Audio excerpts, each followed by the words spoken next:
Hello दोस्तों, मैं हूं विक्रम और आप देख रहे हैं हमारा चैनल नियर बाय स्टडी। और आज का ये जो वीडियो है मिशन रेलवे 2025 का सीरीज का स्पीड। जी हाँ, तो स्पीड जिसमें हम रेलवे सामान्य अध्ययन करने वाले हैं। जो आज का जो टॉपिक है वो भारत के बाघ एवं टाइगर रिजर्व। ध्यान दीजिएगा, भारत के प्रमुख बाघ एवं टाइगर रिजर्व, साथ ही साथ भारतीय जनगणना 2011 और भारत के प्रमुख रामसर साइट को हम आज कवर करने वाले हैं। तो रामसर साइट, ये तीन टॉपिक जो है आज हम इस वीडियो में कवर करने वाले हैं, जो कि आप लोगों के लिए आने वाले जितने भी एग्जाम है, चाहे वो रेलवे का एग्जाम हो, ध्यान दीजिएगा, चाहे वो रेलवे का एग्जाम हो या फिर किसी अन्य प्रकार का एग्जाम, चाहे वो बिहार एसएससी का एग्जाम हो, चाहे आपका किसी भी प्रकार का, चाहे एसएससी का एग्जाम हो, किसी भी प्रकार का एग्जाम हो, हर एग्जाम के लिए जो है ये बहुत ही ज्यादा इंपॉर्टेंट टॉपिक हो जाता है। भारत के टाइगर रिजर्व, भारतीय जनगणना 2011, साथ ही साथ भारत के प्रमुख रामसर साइट। तो चलिए, तो समय को ना गवाते हुए आगे बढ़ेंगे। और आगे बढ़ने से पहले मैं आपको बता दूं, ये सारे के सारे क्वेश्चन बहुत ही ज्यादा इंपॉर्टेंट है। और दोस्तों, जिन लोगों ने हमारे चैनल नियर बाय स्टडी को अभी तक सब्सक्राइब नहीं कर रखा है, तो नीचे के दिए गए रेड बटन को दबा करके आप हमारे चैनल को सब्सक्राइब कर लीजिए। साथ ही साथ बगल वाला बेल आइकन को भी प्रेस कर दीजिएगा, ताकि लेटेस्ट वीडियो का नोटिफिकेशन सबसे पहले आप लोगों को मिल सके। और दोस्तों, ये वीडियो अगर आप लोगों को पसंद आता है तो इसको लाइक कर लीजिएगा, ज़्यादा से ज़्यादा लोगों को शेयर भी जरूर कर दीजिएगा, ताकि हर किसी को ये वीडियो मिल सके। तो चलिए दोस्तों, हमारा जो पहला टॉपिक होगा, ध्यान दीजिएगा, हमारा जो पहला टॉपिक होगा वो होगा भारत के बाघ और टाइगर रिजर्व। ध्यान दीजिए, भारत के बाघ और टाइगर रिजर्व जो है हमारा पहला टॉपिक होगा। तो चलिए चलते हैं क्वेश्चन की ओर। चलिए, तो देखते हैं।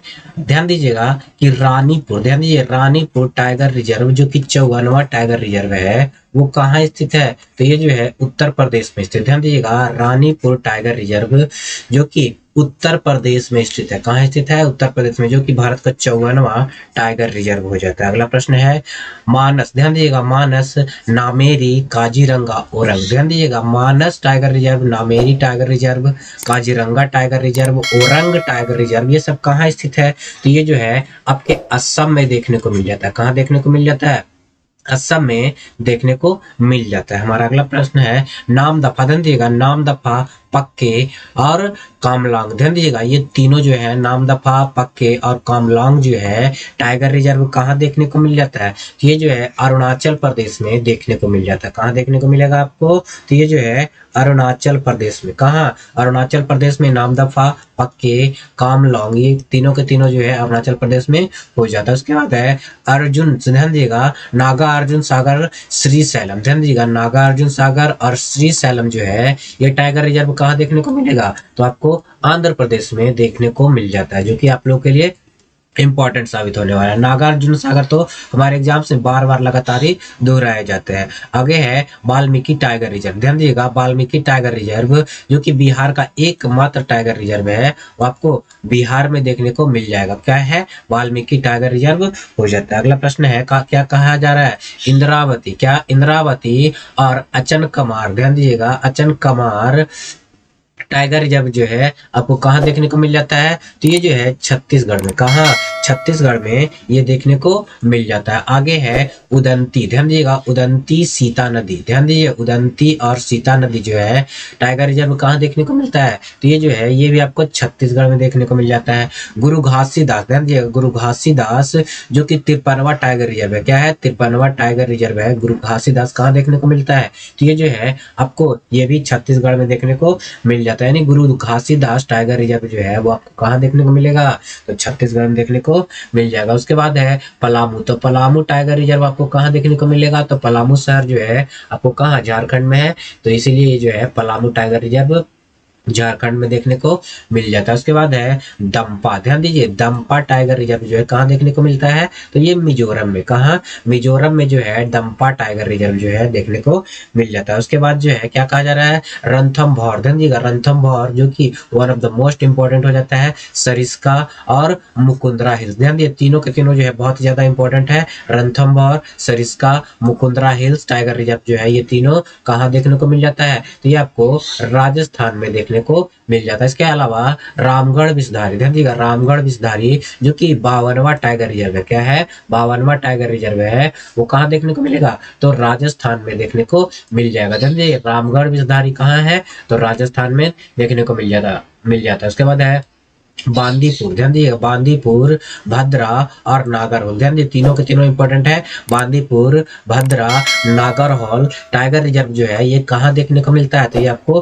कर्नाटक में देखने को मिल जाता है। कहाँ देखने को मिलता है, कर्नाटक में देखने को मिल जाता है। साथ ही साथ ध्यान दीजिए दांडेली अंसी, ध्यान दीजिएगा, दांडेली अंसी या फिर काली जिसे कहते हैं, ये भी जो है आपको कर्नाटक में देखने को मिलता है। कहाँ देखने को मिलता है, कर्नाटक में। विलीगिरी, ध्यान दीजिएगा, विलीगिरी रंगनाथ, ध्यान दीजिएगा, विलीगिरी रंगनाथ, ये कहाँ देखने को मिलेगा, ये भी जो है आपको कर्नाटक में देखने को मिल जाएगा। तो कर्नाटक में कितने हो गए, बांदीपुर, भद्रा, नागरहोल और दांडेली अंसी या फिर काली, विलीगिरी, रंगनाथ, ये सारे के सारे जो है आपको कहाँ देखने को मिलता है, तो ये कर्नाटक में देखने को मिल जाता है ये टाइगर रिजर्व। अगला है पेरियार टाइगर रिजर्व, पारंबीकुलम, ध्यान दीजिएगा, पेरियार टाइगर रिजर्व और पारंबीकुलम टाइगर रिजर्व आपको केरल में देखने को मिलेगा। कहाँ देखने को मिलेगा, केरल में देखने को मिल जाएगा। उसके बाद है कान्हा, ध्यान दिए, कान्हा, बांधवगढ़, पन्ना, ध्यान दिए, कान्हा, बांधवगढ़, पन्ना टाइगर रिजर्व जो है ये तीनों के तीनों कहाँ देखने को मिलता है, तो ये जो है मध्य प्रदेश में देखने को मिल जाता है। कहाँ देखने को मिल जाता है,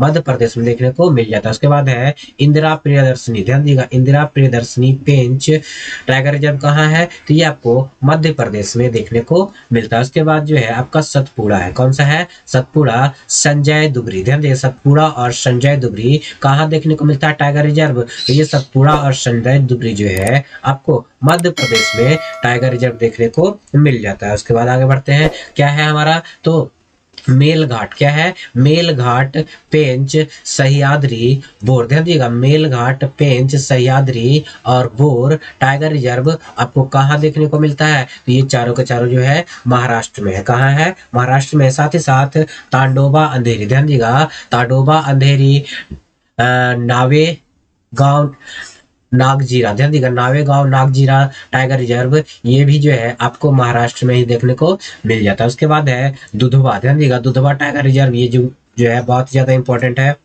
दुधवा टाइगर रिजर्व, पीलीभीत और आज अमानगढ़, ध्यान दीजिएगा, दुधवा, पीलीभीत और अमानगढ़ टाइगर रिजर्व जो है आपको कहाँ देखने को मिलेगा, तो ये आपको उत्तर प्रदेश में देखने को मिल जाएगा। आगे है जिम कॉर्बेट, क्या है, जिम कॉर्बेट जो कि पहला टाइगर रिजर्व है, क्या है, जिम कॉर्बेट जो है वो पहला टाइगर रिजर्व जो है। साथ ही साथ राजा जी, ध्यान दीजिए, राजा जी टाइगर रिजर्व जो है ये दोनों कहाँ देखने को मिलता है, तो उत्तराखंड में देखने को मिल जाता है। जिम कॉर्बेट जो है आपके लिए इंपॉर्टेंट होगा, वीवीआई क्वेश्चन हो जाता है। उसके बाद जो है क्या कहा जा रहा है, सुंदरवन, ध्यान दीजिएगा, सुंदरवन और बुक्सा, ध्यान दीजिएगा, सुंदरवन टाइगर रिजर्व और बुक्सा टाइगर रिजर्व जो है कहाँ देखने को मिलता है, तो ये आपको पश्चिम बंगाल में देखने को मिल जाता है। उसके बाद जो है क्या बोला जा रहा है, कवल, ध्यान दीजिएगा, कवल, अमराबाद, ध्यान दीजिएगा, कवल और अमराबाद टाइगर रिजर्व जो है वो कहाँ देखने को मिलता है, तो तेलंगाना में ये देखने को मिल जाता है। क्या होता है, तेलंगाना में देखने को मिल जाता है। उसके बाद जो है क्या बोला जा रहा है, सिमलीपाल, ध्यान दीजिएगा, सिमलीपाल, सतकोर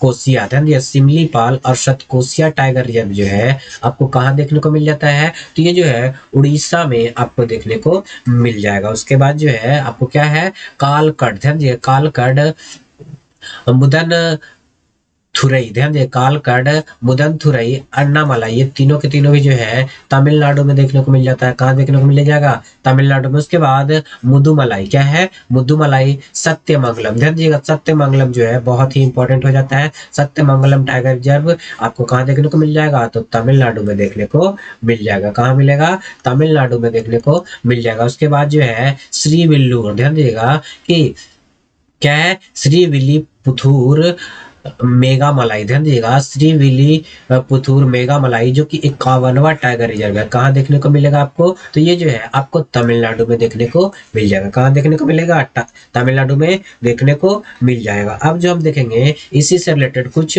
इंपॉर्टेंट, ध्यान दीजिए, कुछ इंपॉर्टेंट टॉपिक। तो सबसे पहले देखिए क्या है कि बाघों को सर्वाधिक संख्या कहाँ है, तो बाघों की सर्वाधिक संख्या जो है आपको मध्य प्रदेश में देखने को मिल जाता है। कहाँ देखने को मिल जाता है, मध्य प्रदेश में देखने को मिल जाता है। भारत में 18 18 राज्यों में बाघ पाए जाते हैं। कितने राज्यों में? तो 18 राज्यों में जो है बाघ पाए जाते हैं। उसके अलावा जो है बाघ का वैज्ञानिक नाम जो है पैंथेरा टाइग्रिस है। क्या है? पैंथेरा टाइग्रिस जो है बाघ का आपका क्या होता है? वैज्ञानिक नाम होता है। अंतरराष्ट्रीय बाघ दिवस कब मनाया जाता है? तो 29 जुलाई को। कब मनाया जाता है? 29 जुलाई को जो है अंतरराष्ट्रीय बाघ दिवस मनाया जाता है। उसके अलावा अगर बात किया जाए भारत में कुल टाइगर रिजर्व की संख्या कितनी है? तो भारत में कुल टाइगर रिजर्व की संख्या जो है वर्तमान में 54 है। कितने हैं? 54 हो जाते हैं। उसके अलावा जो है भारत का पहला बाघ रिजर्व, ध्यान दीजिएगा, भारत का पहला बाघ रिजर्व यानी टाइगर रिजर्व जो है जिम कॉर्बेट है। कौन है? जिम कॉर्बेट, जो कि उत्तराखंड में देखने को मिलता है। इसका स्थापना जो है यानी कि इसकी घोषित कब किया गया था? तो 1 अप्रैल 1973 को। कब? 1 अप्रैल 1973 को जो है इसे टाइगर रिजर्व घोषित कर दिया गया था। कहाँ देखने को मिलेगा? तो उत्तराखंड में ये देखने को मिल जाएगा। कहाँ मिलेगा? उत्तराखंड में देखने को मिल जाएगा। उसके बाद जो है क्षेत्रफल में सबसे बड़ा टाइगर रिजर्व जो है आंध्र प्रदेश का टाइगर रिजर्व नागार्जुना सागर, ध्यान देगा, नागार्जुना सागर श्रीशैलम है। क्या है? नागार्जुना सागर श्रीशैलम जो है वो सबसे बड़ा टाइगर रिजर्व है, जो कि कहाँ देखने को मिलेगा? आपको आंध्र प्रदेश में देखने को मिल जाएगा। अगर बात किया जाए क्षेत्रफल में सबसे छोटा टाइगर रिजर्व कौन सा है? तो बोर टाइगर रिजर्व। कौन सा है? बोर टाइगर रिजर्व जो है सबसे छोटा है, जो कहाँ देखने को मिलेगा आपको? तो ये जो है महाराष्ट्र में सबसे छोटा tiger reserve bore tiger reserve हो जाता है। अगर बात किया जाए बाघों की संख्या के अनुसार उत्तराखंड का जिम कॉर्बेट टाइगर रिजर्व जो है वो सबसे बड़ा टाइगर रिजर्व है। आगे देखेंगे क्या है?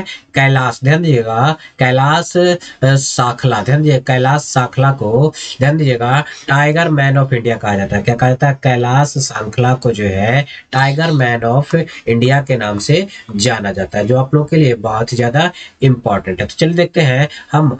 अब देखेंगे भारतीय जनगणना, ध्यान दीजिएगा, भारतीय जनगणना 2011, ध्यान दीजिएगा, भारतीय जनगणना 2011 से जितने भी प्रश्न बन सकते हैं, ध्यान दीजिएगा, जितने भी प्रश्न बन सकते हैं जो कि हमारे एग्जाम के लिए, ध्यान दीजिए, हमारे एग्जाम के लिए इंपॉर्टेंट है, उसको हम कवर करेंगे। तो सबसे पहले देखिए, अगर जनगणना की बात की जा रही है तो भारत में सबसे पहली जनगणना की शुरुआत कब हुई थी? तो 1872 में। कब की गई थी? 1872 में जो है सबसे पहली जनगणना की शुरुआत की गई थी। किसने किया था? तो लॉर्ड मेयो के कार्यकाल में शुरू हुआ था। किसके काल में? लॉर्ड मेयो के कार्यकाल में शुरू हुआ था। उसके बाद अगर बात किया जाए देश में नियमित जनगणना की शुरुआत कब हुई? तो नियमित जनगणना जो है आपको 1881 में लॉर्ड रिपन के कार्यकाल में, किसके कार्यकाल में? लॉर्ड रिपन के कार्यकाल में हुआ था। अगर बात किया जाए स्वतंत्रता के बाद पहली जनगणना कौन सा था? तो स्वतंत्रता के बाद पहली जनगणना जो है 1951 में। कब? 1951 में, क्योंकि हमारा देश जो है 1947 को आजाद हुआ। कब हुआ? 1947 के बाद जो है आपको नियमित जनगणना जो है प्रत्येक 10 वर्ष पे होता है। कितने वर्ष पे होता है? प्रत्येक 10वें वर्ष पे होता है। और जनगणना जो है स्वतंत्रता के बाद 1951 में। अगर बात किया जाए जनगणना का महान विभाजक वर्ष कब कहा जाता है? तो 1921, ध्यान दीजिएगा, जनगणना का महान विभाजक वर्ष जो है 1921 को कहा जाता है। अगर बात किया जाए कि जनगणना का लघु विभाजक वर्ष किस वर्ष को कहते हैं? तो 1951 को। कब? लघु विभाजक वर्ष जो है 1951 को कहा जाता है। अगर बात किया जाए जनगणना से संबंधित अनुच्छेद कौन सा है? तो जनगणना से संबंधित अनुच्छेद जो है अनुच्छेद 246 है। कितना है? अनुच्छेद 246 हो जाता है। अगर बात किया जाए जनगणना विषय है, तो जनगणना जो है किस सूची का विषय है? तो 7वीं अनुसूची के संघ सूची का, ध्यान दीजिएगा, 7वीं अनुसूची के संघ सूची का विषय जो है जनगणना हो जाता है। अगर बात किया जाए जनगणना की अवधि कितनी होती है? तो जनगणना जो है प्रत्येक 10 वर्ष पे होता है। कितना होता है? प्रत्येक 10 वर्ष पे जनगणना होता है। अगर बात किया जाए, ध्यान दीजिएगा, जनगणना का अध्ययन क्या कहलाता है? तो जनगणना का अध्ययन जो है डेमोग्राफी या फिर जनांकी, ध्यान दीजिएगा, जनांकी कहा जाता है। क्या कहता है? डेमोग्राफी या फिर जनांकी कहलाता है। अगर बात किया जाए 2011 की जनगणना का क्रम कौन सा है? तो देश की 15वीं, ध्यान दीजिएगा, देश की 15वीं यानी कि भारत की 15वीं जनगणना है। और स्वतंत्रता के बाद जो है ये 7वीं जनगणना हो जाएगी। क्या हो जाएगी? 7वीं जनगणना हो जाएगी। अगर बात किया जाए 2011, ध्यान दें 2011 की जनगणना का आदर्श वाक्य क्या था? तो आदर्श वाक्य जो है हमारी जनगणना हमारा भविष्य। क्या है? हमारी जनगणना हमारा भविष्य जो है 2011 की, ध्यान दें 2011 की जनगणना का आदर्श वाक्य हो जाएगा। अगर बात किया जाए कि कुल प्रश्नों की संख्या कितनी थी, तो 29 थी। कितनी थी? कुल प्रश्नों की संख्या जो है 2011 की जनगणना के अनुसार 29 प्रश्न थे। अगर बात किया जाए जनगणना का शुभांकर क्या था, तो प्रगणक शिक्षिका। ध्यान दीजिएगा, प्रगणक शिक्षिका जो है वो जनगणना का शुभांकर हो जाता है 2011 का। अगर बात की जाए प्रथम जनगणना कमिश्नर कौन था, तो प्रथम जनगणना कमिश्नर जो है ध्यान दीजिएगा डब्ल्यू प्लॉडेन था। कौन था? डब्ल्यू प्लॉडेन जो था वो प्रथम जनगणना का कमिश्नर हो जाता है। अगर बात किया जाए स्वतंत्र भारत के प्रथम जनगणना आयुक्त जो थे वो कौन थे, तो स्वतंत्र भारत के प्रथम जनगणना आयुक्त जो है R.A. गोपाला स्वामी थे। कौन थे? R.A. गोपाला स्वामी जो थे वो प्रथम जनगणना आपको आयुक्त हो जाते हैं, जो कि 1949 से 1953 तक रहे थे। क्या थे? 1949 से 1953 तक रहे थे। अगर बात किया जाए कि 2011 की जनगणना का आयुक्त कौन थे, तो 2011 के जनगणना आयुक्त जो थे सी चंद्रमौली थे। कौन थे? सी चंद्रमौली जो थे 2011 के जनगणना के आयुक्त हो जाते हैं। अगर बात किया जाए पहली बार जाति आधारित जनगणना, ध्यान दीजिएगा कि पहली बार जाति आधारित जनगणना जो है कब हुई थी, तो 1931 में। कब? 1931 में जो है पहली बार जाति आधारित जनगणना हुई थी। अगर बात किया जाए विश्व जनसंख्या दिवस कब मनाया जाता है, तो विश्व जनसंख्या दिवस जो है आपको 11 जुलाई को कब मनाया जाता है? 11 जुलाई को मनाया जाता है। अगर बात किया जाए कुल जनसंख्या, ध्यान दीजिएगा कुल जनसंख्या जो है कितनी थी, तो 121, ध्यान दीजिएगा 121.08 करोड़, यानी कि 121 करोड़ जो है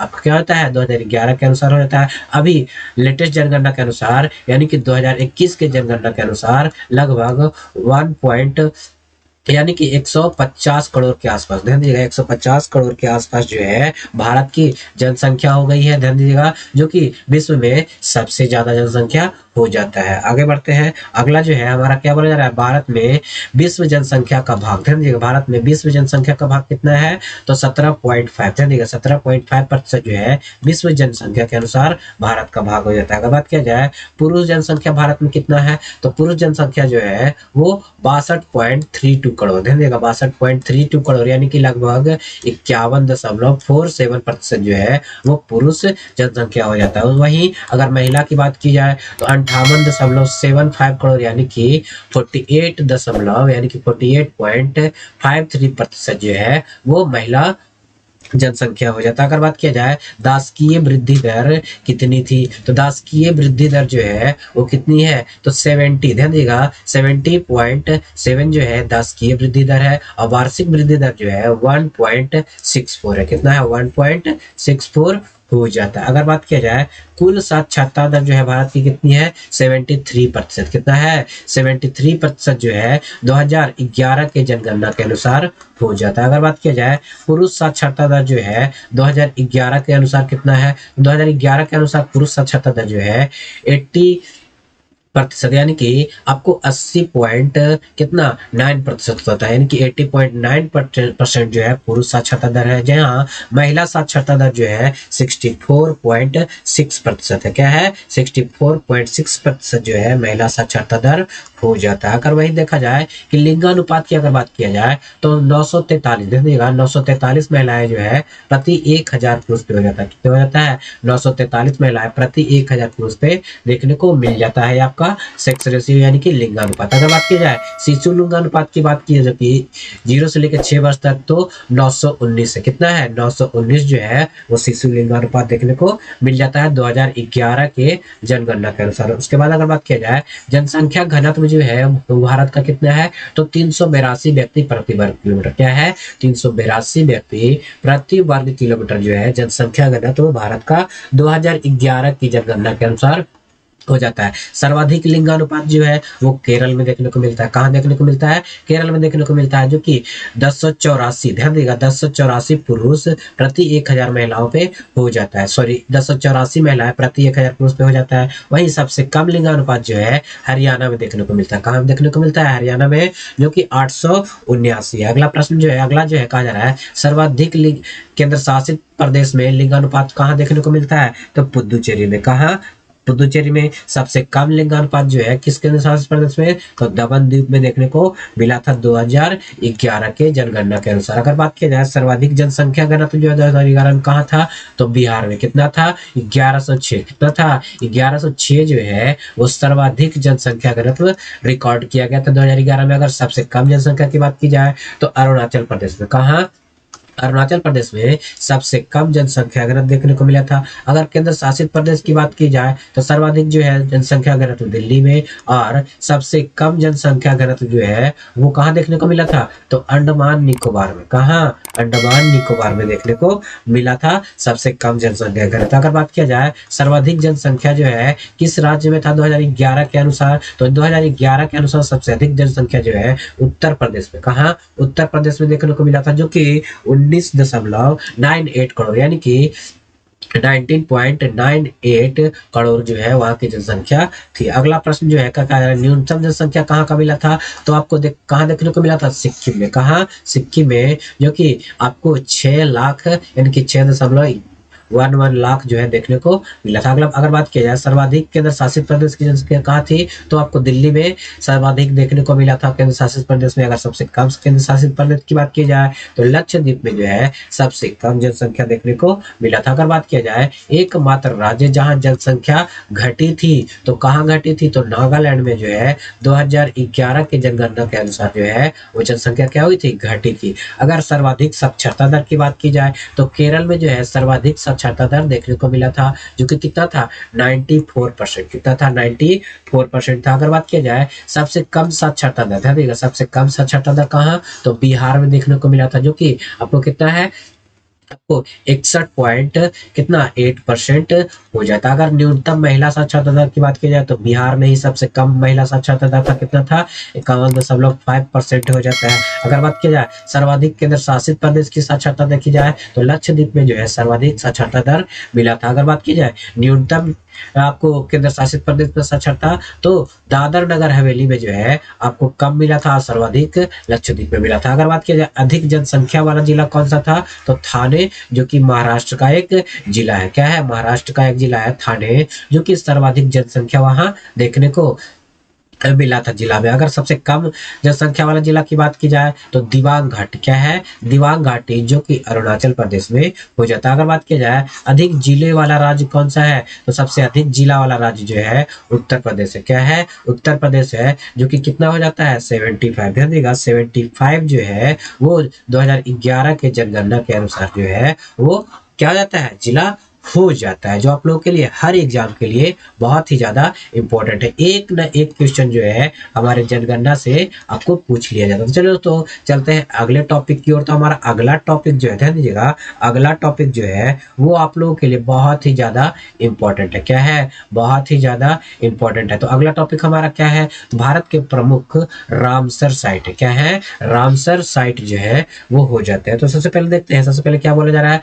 बखीरा, ध्यान दीजिएगा, बखीरा वन्य जीव अभयारण्य जो है वो कहाँ देखने को मिलता है? तो ये उत्तर प्रदेश में। कहाँ देखने को मिलता है? बखीरा वन्य जीव अभयारण्य उत्तर प्रदेश में। साथ ही साथ हैदरपुर आर्द्रभूमि, ध्यान दीजिएगा, हैदरपुर आर्द्रभूमि यानी कि वेटलैंड उत्तर प्रदेश में ही देखने को मिलता है। सूर सरोवर, ध्यान दीजिएगा, सूर सरोवर जिसे कीमत झील भी कहते हैं, आपको कहाँ देखने को मिलता है? उत्तर प्रदेश में।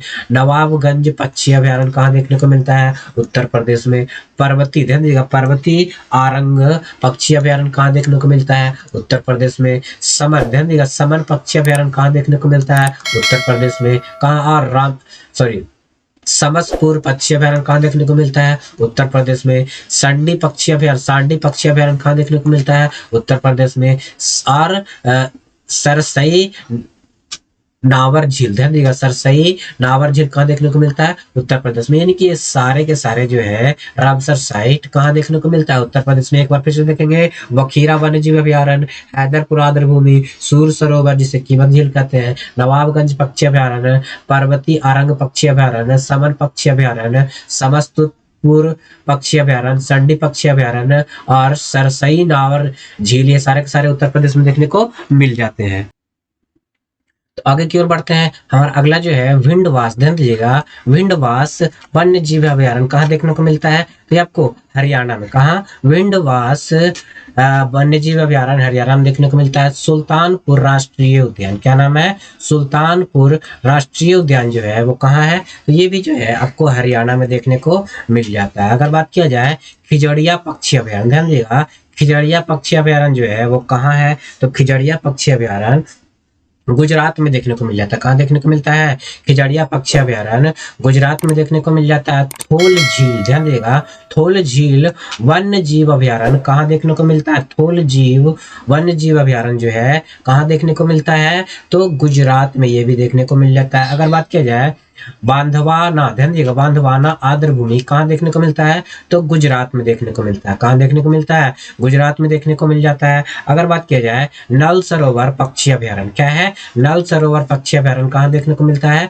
तो गुजरात में। ये सारे के सारे जो है खिजड़िया पक्षी अभयारण्य, थोल झील वन्य जीव अभयारण्य, बांधवाना आर्द्र भूमि और नल सरोवर पक्षी अभयारण्य सारे के सारे जो है आपको गुजरात में देखने को मिल जाता है। अगर बात किया जाए तसो, ध्यान दीजिएगा, तसो कर झील कहाँ देखने को मिलता है? तो लद्दाख में। बहुत ही ज्यादा इंपॉर्टेंट है, तसो कर झील जो है वो कहाँ देखने को मिलता है? तो लद्दाख में देखने को मिल जाता है। अगर बात किया जाए नंदूर, ध्यान दीजिएगा, नंदूर माधेश्वर पक्षी अभयारण्य, क्या है? नंदूर माधेश्वर पक्षी अभयारण्य कहाँ देखने को मिलता है? तो ये आपको महाराष्ट्र में देखने को मिल जाएगा। अगर बात किया जाए कांवर ताल झील, ध्यान दीजिएगा, कांवर ताल झील तो कहाँ देखने को मिलता है? तो ये जो है आपको बिहार में देखने को मिल जाएगा कांवर ताल झील। अगला प्रश्न जो है वो क्या है?